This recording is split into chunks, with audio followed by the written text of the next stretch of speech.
Chess is a two-player board game that requires intuition, logic, and pure skill to win.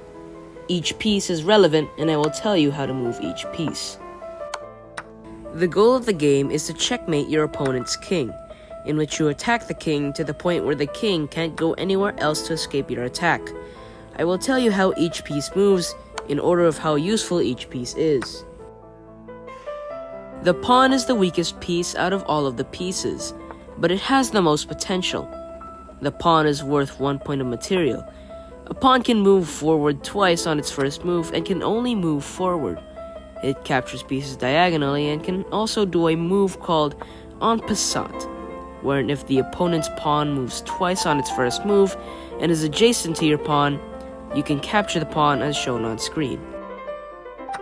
Now, the reason I said earlier that the pawn has the most potential is that when it reaches the end of the board, the pawn can promote. It can promote to any other piece except for the king. Moving on to our next piece, the knight. The knight is worth 3 points of material. The knight moves in an L just like me and can jump over pieces. Knights are good in the first few moves as it can fork pieces, meaning to target 2 or more pieces at the same time, eventually winning material. Now on to the bishop.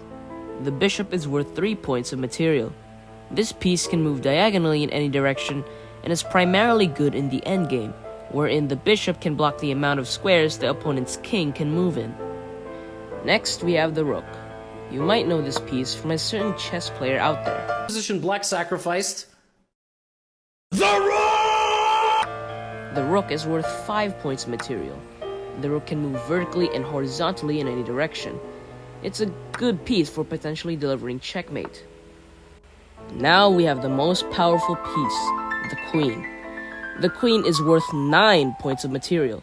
The queen can move in almost any direction, whether it be up, down, left, right, or even diagonally, but it can't move like a knight. The queen is like a rook and a bishop combined. It also has the most potential to checkmate your opponent. And finally, we have the king. The king doesn't have any points, since if you checkmate the king, you win the game. The king can move 1 square in any direction, and if a piece attacks the king is in check, and the player in check has to either block the attacker, capture the attacker, or move the king. The king can also castle, which is moving the king away from the center of the board, and at the same time activating a rook. The king can only castle if both the king and the chosen rook hasn't moved, if the king isn't in check, and if the king doesn't cross the path of an opponent piece. One more thing. Be careful on trying to checkmate your opponent. If it's your opponent's turn and the opponent has no legal move to play, it's a stalemate and the game is considered a draw. Now that you know how each piece moves, watch as a professional like me absolutely destroys people in chess. It really is simple to beat other players after a, quick thorough lesson. Thank you for watching.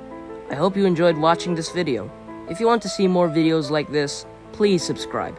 It helps my channel to grow and potentially make my videos more visible to people who are interested in such topics. Anyways, I will take my leave now, and goodbye.